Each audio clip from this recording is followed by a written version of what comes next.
Hola a todos. Hoy vamos a hablar de la cadena de transporte de electrones y de la fosforilación oxidativa. Son los procesos, digamos, finales del metabolismo de los hidratos de carbono que veníamos explicando en estas clases anteriores. Aquí os pongo un resumen de lo que ya habíamos dado, la glucólisis, la descarboxilación del piruvato y del ciclo de Krebs. Y aquí figura, ya veis, la cadena respiratoria o la cadena de transporte de electrones. Y de alguna manera, en esta margen derecha aparecen las moléculas que se producían durante estos complejos procesos que eran desde el ATP, moléculas de agua, hasta los coenzimas reducidos como el NADH y el FADH2. Estas moléculas van a ser muy importantes desde el punto de vista energético. Pero ¿por qué estos coenzimas reducidos son tan importantes desde el punto de vista energético? Pues bien, porque ellos, a través de una cadena que se llama de transporte de electrones, van a ser capaces de ir transfiriendo estos electrones, son electrones de alta energía, a moléculas con menor potencial energético y por lo tanto se va a producir un desprendimiento de energía. Todo esto tiene lugar gracias a una serie de proteínas transportadoras que van a dar origen a lo que le llamamos cadena de transporte de electrones o cadena respiratoria también. Aquí os muestro las fórmulas de estos coenzimas, tanto en estado reducido como en estado oxidado, tanto del NADH como el FADH2, que son los auténticos motores de la cadena de transporte de electrones, porque ellos son los que aportan esos electrones excitados y estas moléculas se forman, es decir, se reducen durante el proceso de la glucólisis o el ciclo de Krebs. Esta cadena respiratoria o cadena de transporte de electrones es realmente una cadena redox, es decir, donde hay óxido y reducción simultáneamente y está organizada en 4 complejos de proteínas que son proteínas de membrana, por lo tanto se encuentran en las crestas mitocondriales y además también participan el citocromo C y la ubiquinona. Esta cadena de transporte de electrones está organizada de tal manera que a medida que van pasando de una molécula a otra, estos electrones van perdiendo energía. Aquí tenéis los transportadores oxidados y los transportadores reducidos. Es decir, estamos hablando, por lo tanto, de una auténtica cadena redox. Aquí podéis ver la cadena de transporte y cómo estos electrones, a medida que van siendo transportados, van perdiendo energía potencial. Ya veis que los transportadores de electrones se reducen y se oxidan para ir cediendo electrones, siendo el oxígeno el aceptor final. Es muy importante que entendáis qué significa ser el aceptor final, porque esos electrones que van perdiendo energía, tienen que haber un receptor, un aceptor final de esos electrones, que en nuestro caso es el oxígeno que se va a convertir en agua. Es decir, todo el oxígeno que usamos en la respiración es el único lugar, el único punto donde se va a consumir este oxígeno tan necesario que tenemos para convertirse en agua, porque, repito, es el aceptor final de electrones de esta cadena de transporte redox. Por eso también le llamamos cadena respiratoria, porque necesitamos ese oxígeno por la respiración como aceptor final.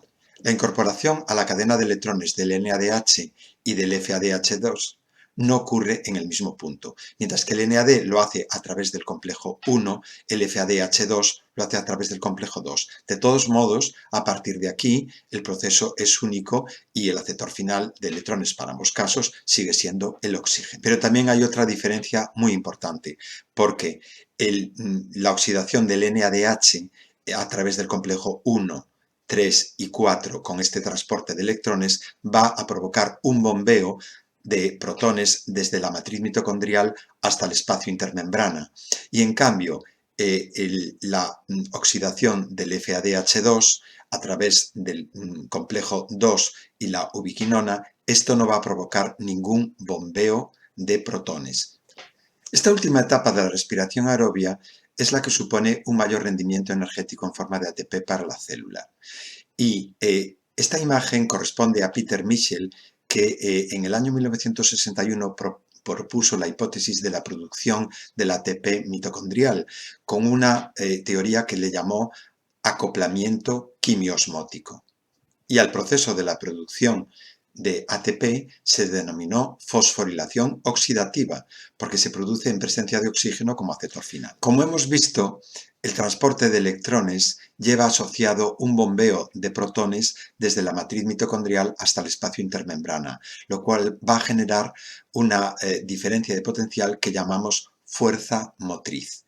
Y esta energía va a activar una enzima que está en la membrana, que es la ATP sintetasa.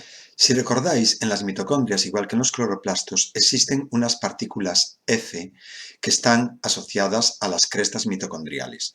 Y es aquí precisamente donde reside el complejo ATP sintetasa.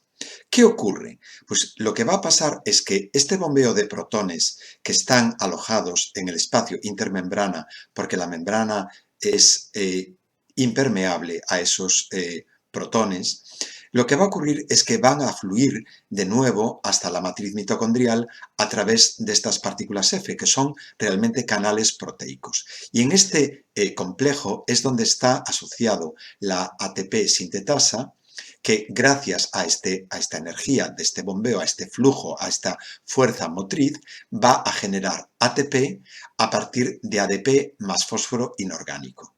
Por eso aquí es donde tiene lugar realmente la síntesis de energía en forma de ATP. Esta es una partícula F, que realmente es un complejo ATP sintetasa, que se caracteriza porque aparecen en bacterias, las ATP sintetasas, y en cloroplastos, y por supuesto en todas las mitocondrias. Contienen las siguientes partes. Una parte esférica, que es lo que llamamos rotor, es la región F1, que es donde realmente se encuentran las síntesis del ATP. Un pedúnculo F0 y una base hidrófoba que se ancla a la membrana. Cada vez que se bombean los protones a través de estas proteínas canal, lo que va a ocurrir es que se activa la ATP sintetasa, sintetizando ATP, como os dije hace un momento. Y los cálculos son que cada 3 protones que se bombean se sintetiza una molécula de ATP a partir de ADP más PI.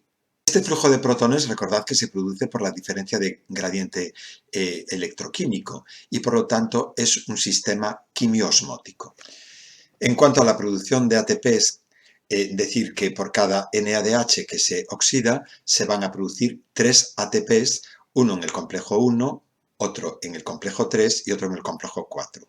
Aquí lo veis en este esquema, el desprendimiento de ATP. Mientras que la oxidación del FADH2, como se incorpora a partir del complejo 2 a la ubiquinona, pues solamente va a generar 2 ATPs. Esto tendremos que tenerlo en cuenta para el balance final de la degradación de una molécula de glucosa.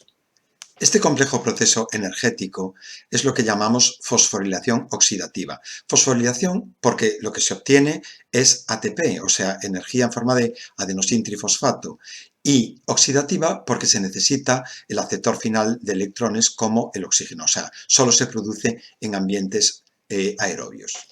Vamos entonces a calcular el balance de la degradación completa de una molécula de glucosa, que recordad que no es un proceso exclusivamente mitocondrial, porque en otras lecciones habíamos visto cómo la glucosa, por el proceso llamado glucólisis, se degrada a piruvato y este proceso ocurre en el citosol. Vamos a ver, entonces, el paso de la glucosa a piruvato, que recordad que viene multiplicado por 2, va a generar en sí mismo ATP y NADH. Estas dos moléculas de NADH, que son las que figuran aquí, vamos a tener que tenerlas en cuenta para la cadena respiratoria y cada NADH va a producir, como acabamos de ver, 3 ATPs. El piruvato es la molécula que ingresa en la mitocondria, en la matriz mitocondrial, y por un proceso de descarboxilación va a unirse al CoA formando una molécula de acetil-CoA y en este paso también se va a desprender una molécula de NADH, que también irá a la cadena de transporte de electrones. El acetil-CoA se incorpora al ciclo de Krebs y aquí sí que tiene lugar la producción neta de ATP y además 3 moléculas de NADH y una molécula de FADH2. Pero recordad que se formaban 2 pirúvicos, por lo tanto, todo este proceso dará origen, una sola molécula de glucosa, a la degradación de 2 ciclos completos del ciclo de Krebs.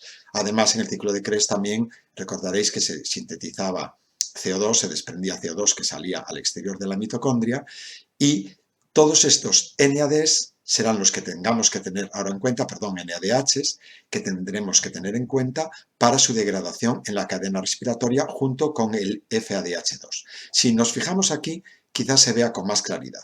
Vemos el paso de la glucosa al piruvato, 2 NADHs. El paso del piruvato al acetil-CoA, 2 NADHs.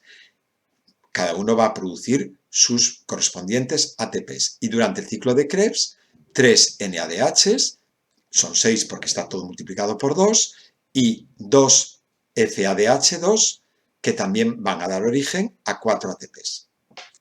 Además, se va a consumir oxígeno y se va a formar en el interior de la mitocondria agua. Este oxígeno tendrá que venir del exterior celular gracias a los fluidos extracelulares. Vámonos entonces ahora a este cuadro, resumen, para entenderlo mejor. Glucólisis, 2 ATPs directamente y 2 NADHs, que a través de la cadena de transporte electrónico van a generar 6 ATPs. Por lo tanto, el balance neto de la glucólisis serían 8 ATPs. Ese sería el rendimiento energético de la glucólisis. Con respecto a la respiración, a lo que llamamos respiración, sería el paso de ácido pirúvico a acetil-CoA, que generaba 2 multiplicado por 2 porque eran 2 ácidos pirúvicos o 2 piruvatos, por un NAD. Como cada NAD eran 3 ATPs, son 2 generados NADs por 3 ATPs, o sea que 6 ATPs se producirán en el paso del piruvato al acetil-CoA. Y por último nos queda el ciclo de Krebs, que tenía una producción de un ATP, pero como son 2, porque se generan 2 ciclos de Krebs a partir de una única molécula de glucosa, se acumulan aquí 2 ATPs de producción neta, pero se forman 3 NADHs que multiplicados por 2, porque, insisto, damos 2 veces la vuelta al ciclo de Krebs, se formarán 2 por 3, 6 por 3, que son los ATPs que se generan por cada NAD, serían 18 ATPs, fijaros qué producción más potente, y luego está la molécula del FADH2, que se generaban también 2 por las 2 vueltas, y cada FADH2 generaba 2 ATPs, 2 por 2 son 4, y serían 4 ATPs. Por lo tanto, si hacemos la suma global de todos estos ATPs, nos daría un rendimiento energético de una única molécula de glucosa mediante la respiración aerobia de la producción de 38 ATPs.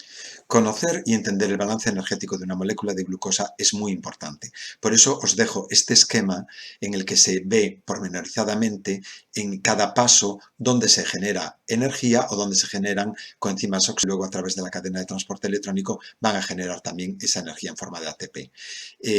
Insisto, porque estas son preguntas que a veces caen en los exámenes. Y quería también destacaros que el rendimiento energético de la degradación de una molécula de glucosa es aproximadamente el 40%. Es decir, el 40% de la energía contenida en los enlaces de una molécula de glucosa se va a transformar en ATP a partir de ADP más PI. Y esto contrasta con el rendimiento de muchas máquinas que utilizamos habitualmente, donde hay pérdidas de más del 75%. Es decir, que la célula es bastante eficiente a la hora de aprovechar la energía que les llega en forma de nutrientes y así mantener todos los procesos fisiológicos que necesita. Bueno, pues ya queda explicado todo lo que es el catabolismo de carbohidratos, de sus rendimientos energéticos y de los procesos que tienen lugar. Es complejo, pero también es motivo de entender cómo las células, a través de sus mitocondrias, son capaces de obtener esa energía metabólica a base de degradación de sustratos y de obtener esa moneda energética que damos en llamar que es el ATP. Me gustaría que os haya quedado claro y si os gustó este vídeo, compartidlo con vuestros compañeros y suscribiros a este canal. Muchas gracias.